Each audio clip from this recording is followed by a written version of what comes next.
Hi, I'm Heather. Welcome to class. A couple of weeks back, I posted a reel on my Instagram and Facebook page, and it was a short practice of restorative poses, and it's proved to be very popular. And I thought, why not teach that in a longer form on YouTube? I'll be going through the props that I used in that practice and educating you as to how to use the props so that we can have a deeply restorative session. And before we begin, I invite you to subscribe to this channel, to like, share, and perhaps even comment.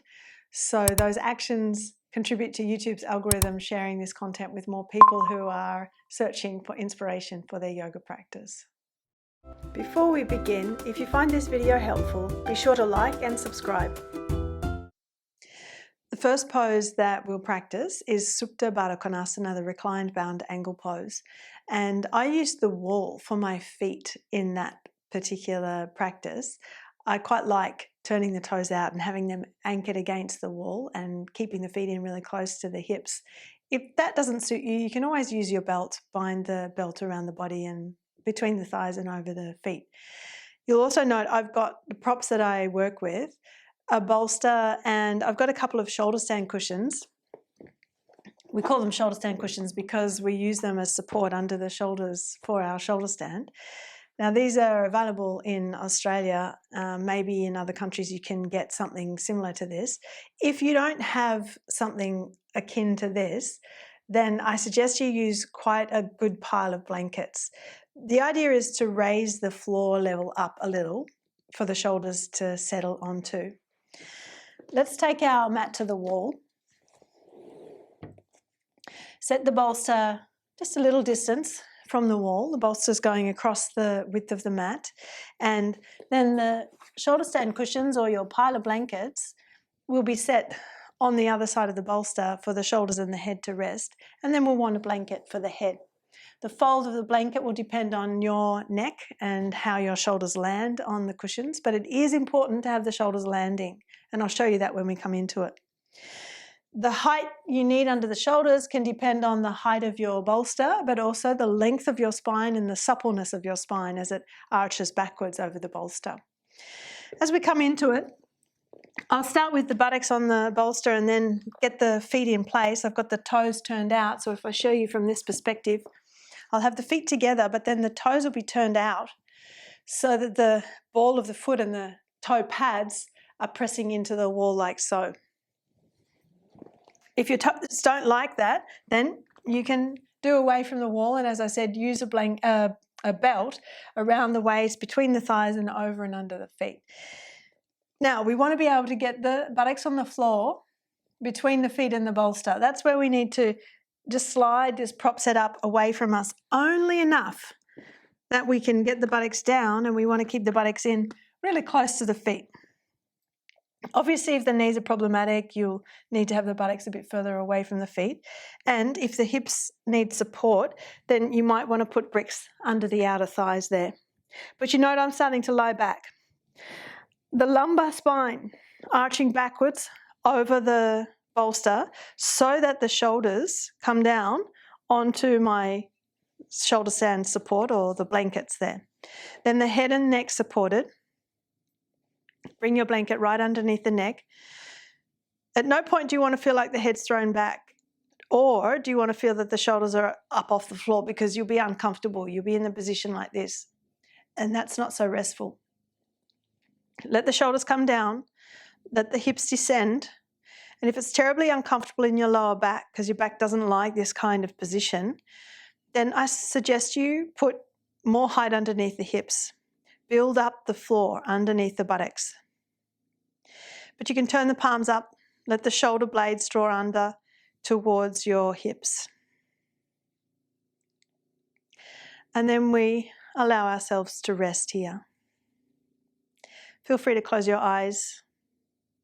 Draw your attention inward, but stay present to the body, present to the breath. A good way to stay present to the body is to feel the points of contact between your body and the floor, the body and the props. And to also notice the coming and the going of the breath.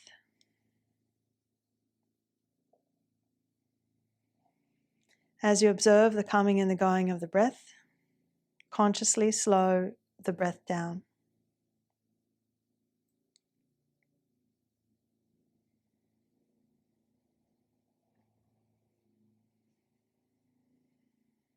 Let the throat relax, the jaw relax.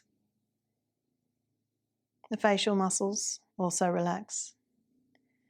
Specifically, soften the skin, the muscles around your eyes, and the point between your eyebrows.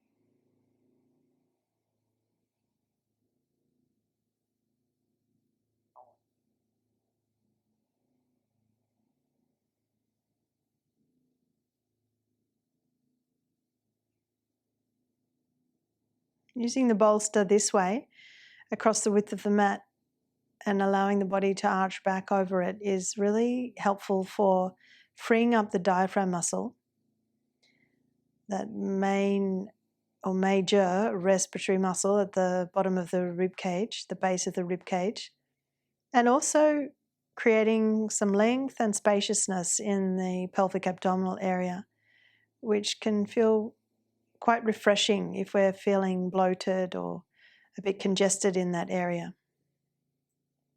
Whether that's the digestive system or whether that's because you're at a particular stage of a menstrual cycle.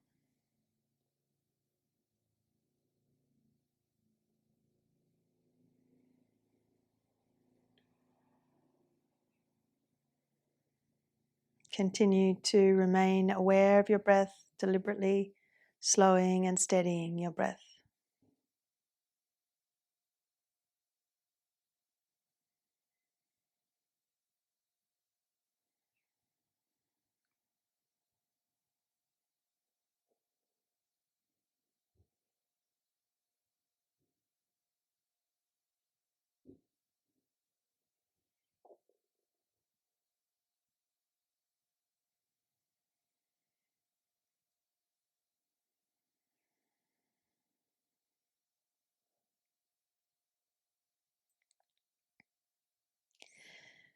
Now we're going to make our way up. For some of you, you may prefer to bring the knees together and roll over to the side to come up. Otherwise, you can dig the arms into your bolster, perhaps reach your hands under the thighs to pick yourself up and come out of the pose. Then we'll turn around and we'll do Ardha Mukha VIrasana supported on the bolster. Let's clear the mat of the shoulder stand support. Lengthen the bolster now along the mat and bring your big toes together, your knees apart. Bring the bolster between the thighs so that when you come forward, your upper abdomen and chest can rest on the bolster. Now, if it's difficult for you to come that far or that deeply into your kneeling forward bend, then you could potentially turn your bolster up higher or build the height of the bolster up by putting some folded blankets here on top of the bolster or putting your bricks underneath the bolster. If the knees are problematic and it's really difficult for you to kneel, then you will need support. Let's say you've got your blanket there. You can bring that in between the buttocks and the heels. Maybe you need 2 blankets. Or maybe it's better for you to do this pose sitting on a chair, reaching over a bolster that is on another chair in front of you. Find what works for you so that you can come forward, and feel free to rest your arms on the floor on either sides of the bolster. Turn the head, rest your head on the bolster. I'll give a full demo, just mindful that my mic is attached to my crop top and it will create a very muffled voice. So I'll be quiet for a moment while I demonstrate. But for me, because I've got the mic there and others may prefer to do it this way, you can have the forearms coming forward and the forehead resting on your forearms. But you relax the hips back and down and ensure that your chest and upper abdomen are supported.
Then as you're ready, you can slowly make your way up and out of the pose.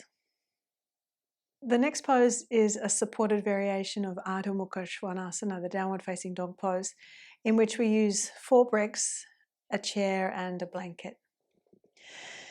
You'll see I've got my 2 bricks already there. I'm using different bricks for this just so that you can see the distinct difference between the setup of bricks. And then I've got some bricks here right up against the wall. The bricks are sitting next to each other and they need to be as wide as the legs of the chair. The blanket's on the handle of the chair and the chair is folded. The bottom of the seat is now facing away from me. And the handle is going to sit into the hip flexors as I fold forward. When I stand, I want to feel that the chair is sitting there just above the pubis so that when I fold, the handle is right into the thigh crease. Now start looking at your feet, make sure your feet are hip width, and then we'll come forward. Slide the hands down the chair legs, lengthen the chest forward. Initially we're in Uttanasana. And you can just wait there for a couple of breaths and feel yourself becoming acquainted with the sensation of the chair there. Do make sure it's not down low on the thighs and it's certainly not sitting into the abdomen. It needs to be in the thigh crease where the thighs meet the torso. Then we walk the feet back so the legs are on a diagonal. Then reach the hands forward, depending on how long your torso is and how tall your chair is too, whether your hands are going to be reaching to the bricks closest to the wall or closest to the chair. But you reach the arms forward and the arms are straight. And you press the legs back and the legs are straight. And the torso is lengthening over the chair and the buttocks are lifting. And perhaps the forehead can rest on the chair. It depends on where your head sits relative to the length of the chair or the height of the chair. But as you're sustaining the pose, you do keep the arms and the legs active, elbows straight, knees straight. And you observe how the chair is pressing into the head of the thighs, encouraging the feeling of elongation through the sides of the waist, the front of the waist, the back of the waist. The hips are being held back with the legs through the pressure of the handle of the chair.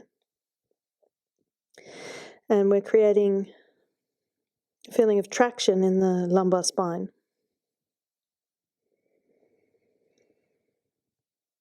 As you're sustaining the pose, regulate your breath. Slow the exhalations down.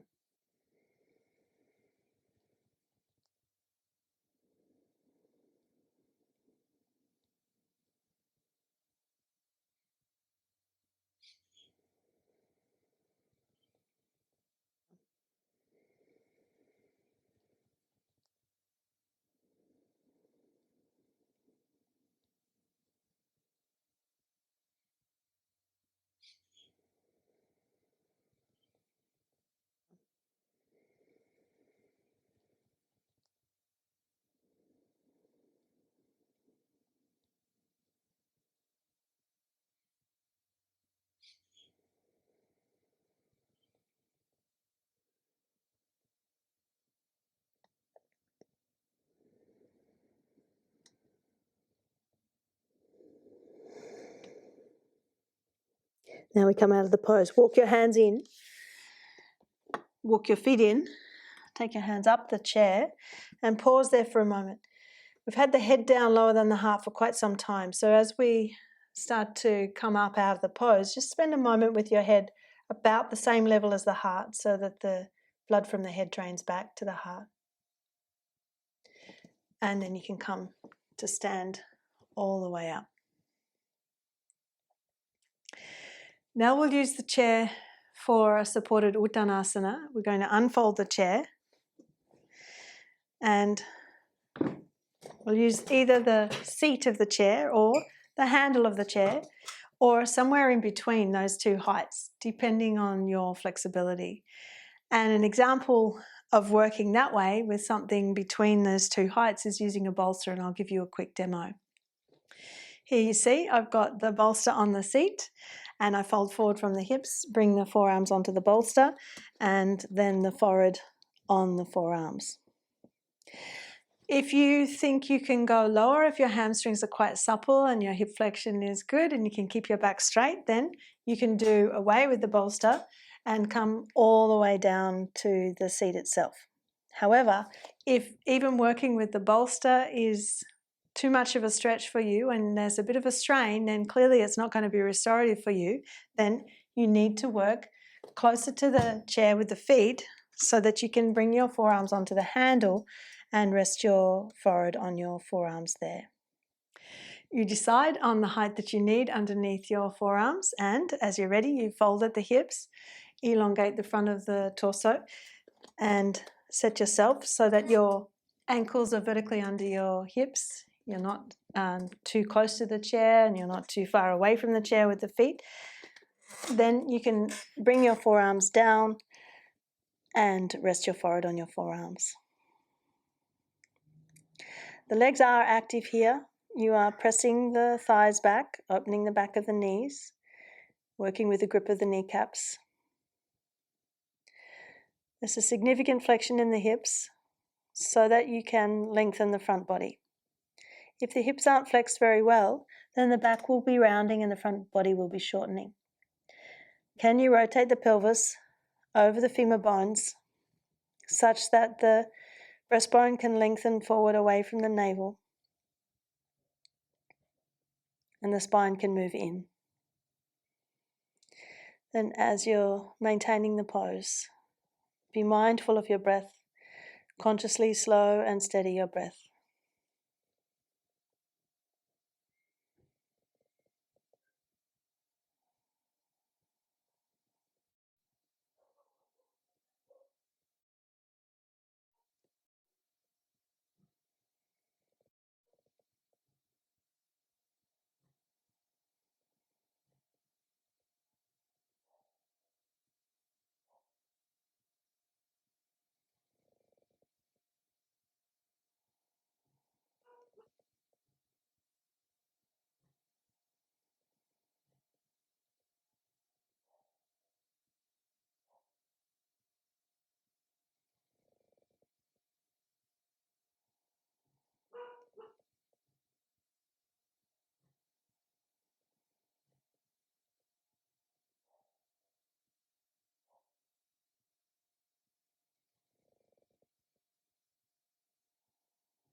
Then we can come up and out of the pose. Press your hands to the seat, slowly lift the head up, higher than the heart, and then come to stand all the way up. The next pose will be a supported back bend over the chair, and you'll note I have moved my sticky mat out of the way because I want the chair to be able to slide on the floor easily without getting stuck. I'm going to place a couple of bricks against the wall so that the feet have some height on which they can settle. That's particularly for those who have struggles in the lower back when it comes to doing this pose, the supported back bend. Dwi Pada Viparita Dandasana. The height that you decide on depends on your back. Some people may need a lot of height. Others may not need any at all. I'll demonstrate with an average height, and then I'll also demonstrate once I'm there, moving the bricks out of the way with the heels on the floor. The bolster is going to be for the head. We're going to take the body over. You'll note I've got a blanket on the seat just to soften the front edge of the chair there where I'm going to slide the shoulder blades.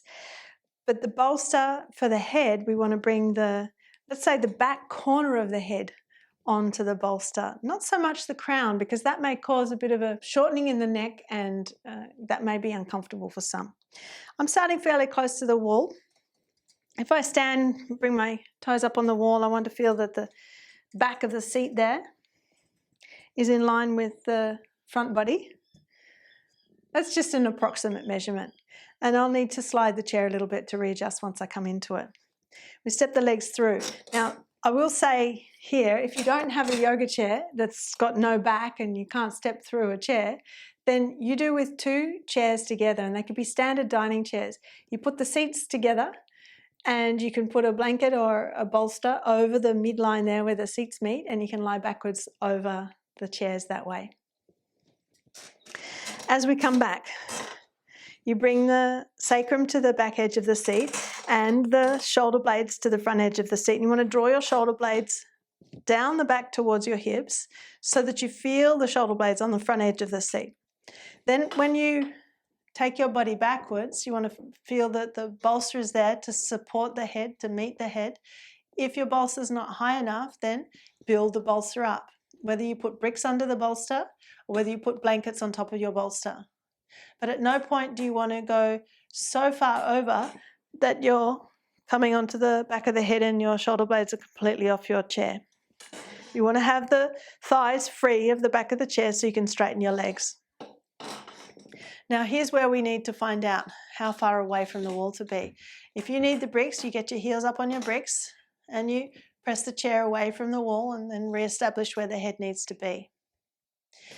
It is possible to do this with the hands holding the handles of the chair there next to your hips. Or you could reach your arms down the legs of the chair, outside the legs of the chair. Just note, sometimes the shoulders will roll forward in that position. We can also do the pose with the arms overhead and the forearms resting on the bolster. We just want to watch that we're not feeling too heavy in the arms and the upper body, that we're not able to press our legs down. The thighs are pressing down, but if you wanted to go further with the arms, you can try and reach them back. Now I'm lifting the head up to do that. I'm reaching the arms back inside the chair legs, rolling the shoulders under again, and reaching the hands down the chair legs. The arms are between the legs and I'm reaching to the back chair legs. The legs can press down.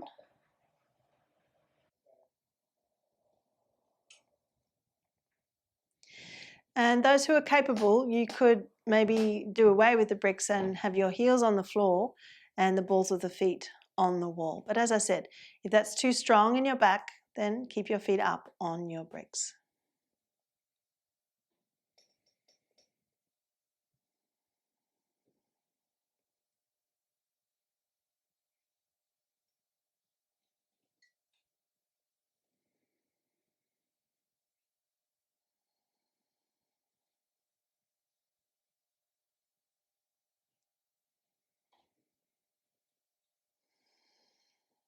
At any stage, you can release the arms from the position they're in and change the position.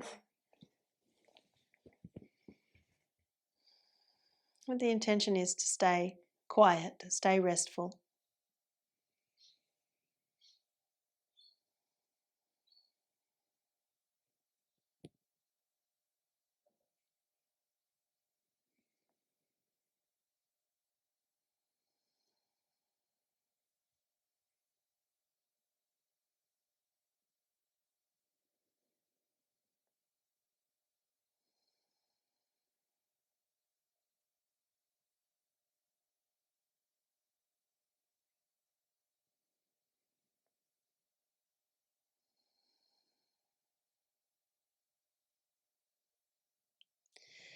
And then to come out of the pose, reach the hands to the handles of the chair next to your hips, bend one leg, the other foot can dig into the wall, press the elbows into the chair seat and bring yourself up to sit all the way and sit in a neutral position. The hands can rest on your thighs, you straighten the spine and lift the chest.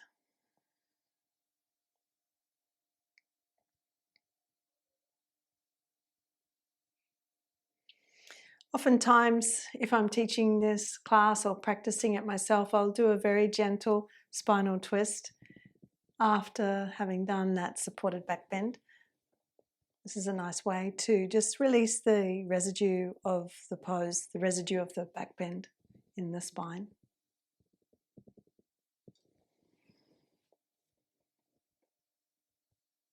Then, as you're ready, we'll step out of the chair and move on to our supported shoulder stand. Let's get our mat and bring it back in against the wall. I've got my chair close to the wall, I'm going to give myself about a handspan width between the handle and the wall. I've got a belt. I'm going to bind the ankles, and I'll show you how to do that. There's a blanket on the seat to create some padding there. I'll also at times use a folded sticky mat on the seat, so the stickiness of the mat really helps to support the body there in the shoulder stand. You'll note I've also got a couple of blankets, and I'm going to fold those blankets lengthways in half so that they create the height that we would normally have for our shoulder stand. The distance between the chair and the blankets is going to be relative to the height of your chair and the length of your torso. The belt is going to help bind the ankles together, and there's a particular way that I like working with this, and we call it the Roman sandal because it's a cross over the ankles, the front of the ankles. So if you make your loop around about shoulder width apart, we'll be adjusting that once it's on the legs, and you put that behind the ankles, then cross the loop in the middle, so it's a figure of 8, and then bring the belt around the balls of the feet, and that's where you can tighten the belt. Tighten it so that it keeps your ankles together and the inner feet together. So if you lift your feet up and you try and separate your feet, you shouldn't be able to do that. Make sure the belt is tight. Then to come into the pose, we swivel the feet over to the wall, and you can lean down, hands to your blankets. Because we've got the feet bound, it may feel a bit more tricky to come into the pose as we normally would, and because we've got the wall there, we're not hooking the legs over the back of the chair, which can help us come into the pose. So you can lean into your hands, then you want to commit to coming down onto the elbows and all the way down onto the shoulders. The back of the head's on the floor, and the shoulders are on your blankets, and the sacrum is leaning into the chair. And that's where the length of your body relative to the height of the chair comes into it. What part of the sacrum is touching the chair? For some, it might just be the tailbone area. You want to feel that you can be comfortable. Some people prefer being up higher using a bolster under the shoulders so that they can feel more of the sacrum on the front of the seat. If that's the case, then you use a bolster. But maybe if your bolster is really bulky, you need to put a folded blanket under the head. You need to raise the head up a little bit. The heels can go up the wall, and the belt is holding the legs together so that you can relax the legs into the belt. Then the arms can come through between the chair legs. I'll often lift the shoulders up a little, and then once I reach my hands back to the chair legs, I'll roll the shoulders under and press them back down again. We feel the expanse of the chest, how the breastbone moves towards the chin and the chin softens towards the breastbone.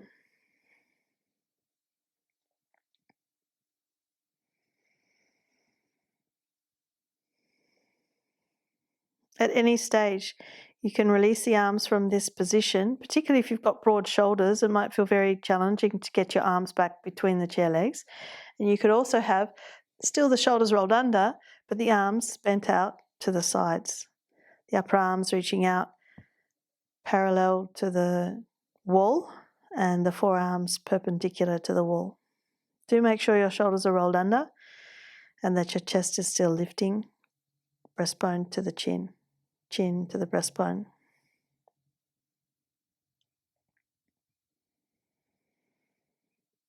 Soften the throat. Relax the facial muscles. Quieten your eyes. Steady your breath.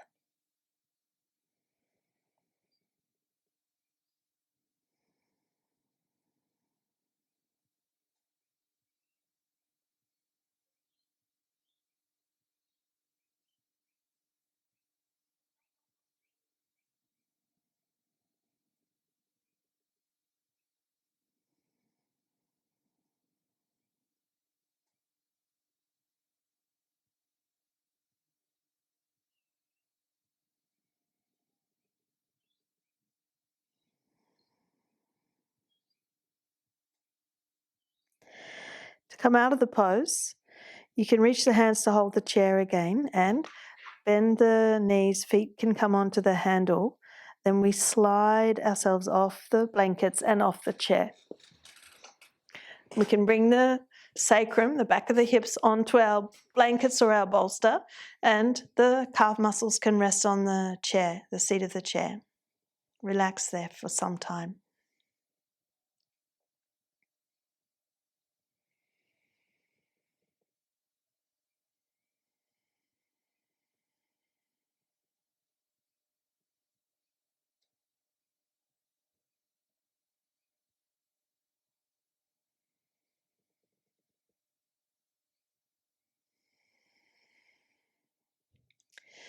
As you're ready, you can bring your knees towards your chest and remove the belt from your feet and your ankles. And then slowly roll over to the side and bring yourself up to sitting. I trust this session has been restorative for you. And if you enjoy practicing with me, I invite you to check out the video library on my website, heatherkitchenyoga.com.au. With over 460 full-length classes, there are numerous classes to choose from, including restorative classes, along with other dynamic classes.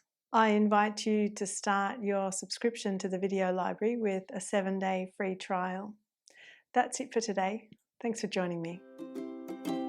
For more in-depth teaching, check out the video library on my website, heatherkitchenyoga.com.au. The link is in the description box below.